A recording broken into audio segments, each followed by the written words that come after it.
एक तो turn wise यानी अपने समय पर मनुष्य जीवन प्राप्त होता है, और एक ऐसा होता है कि पिछले जन्म में भी वो मनुष्य था और अब भी मानव है।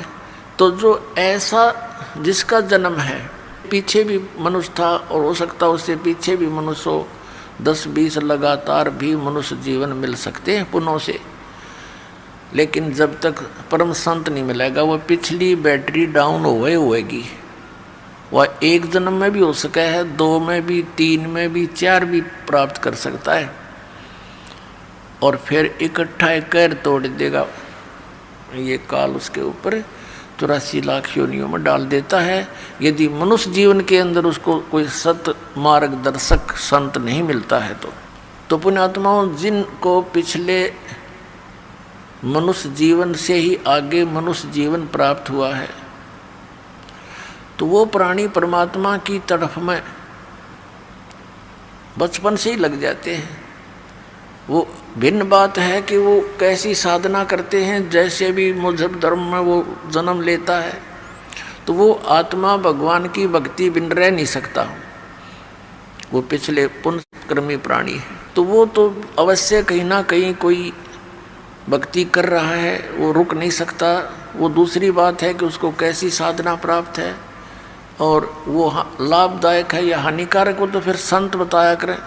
फिर भी वो पुण्यकर्मी प्राणी जैसे इन संतों के पास गए हुए हैं, ये राधा स्वामी पंथ, ये जय गुरुदेव पंथ, सच्चा सौदा सिरसा पंथ, और जगमाल वाली दनोद वाला ये ताराचंद पंथ, और ये सारा जो है व्यास वाला, और ये सुधांशु जी, और ये सतपाल वाले, ये बाल योगेश्वर, या सारा देख कितने जीवों को अपने पीछे लगाए हुए हैं।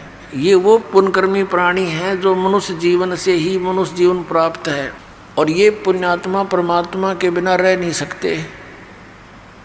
चाहे इन्होंने रखना पड़ा मंगलवार का व्रत और बांटनी पड़ा बूंदी, ये नहीं कुछ कर लेंगे, इतनी संतुष्टि नहीं होती। तो बगैर ज्ञान के, बगैर बिना किसी संत के ये साधना भी व्यर्थ है। गीता जी अध्याय नंबर 16 के श्लोक नंबर 23 और 24 में कहा कि अर्जुन, शास्त्र विधि को त्याग कर जो मनमाना आचरण करते हैं, मनमानी पूजाएं करते हैं, उनको न तो सुख होता है, न उनको कोई सिद्धि होती है, और न ही उनकी कोई मोक्ष प्राप्त होता है, गति होती है।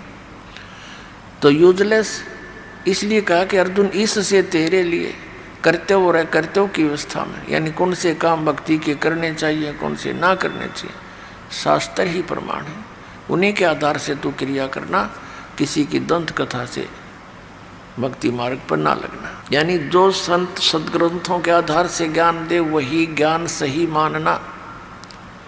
तो पुण्यात्माओं, जितने भी हमारे धर्मगुरु थे और हैं, सभी यही कहा करते, हम वेदों और गीता और पुराणों के आधार से आपको ज्ञान दे रहे हैं। तो सब संतुष्ट थे भी, इनसे आगे कोई ग्रंथ नहीं, इनसे आगे कोई पवित्र शास्त्र नहीं, इन्हीं से ये हमें बता रहे हैं, तो फाइनल है, बिल्कुल सच है।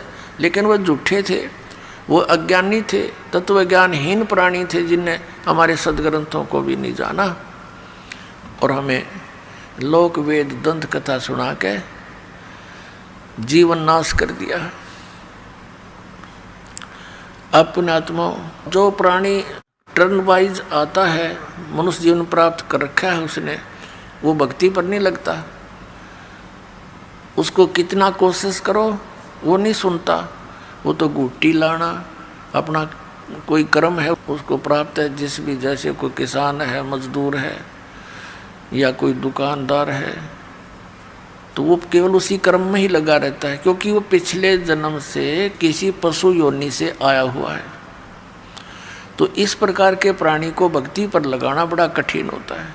और जो पिछले संस्कार से मनुष्य जीवन प्राप्त करते हुए आ रहे हैं, वो तो आप पे ही तड़फ रहे हैं, भटक रहे हैं भगवान के लिए, तो वो शीघ्र ग्रहण कर लेते हैं इस ज्ञान को।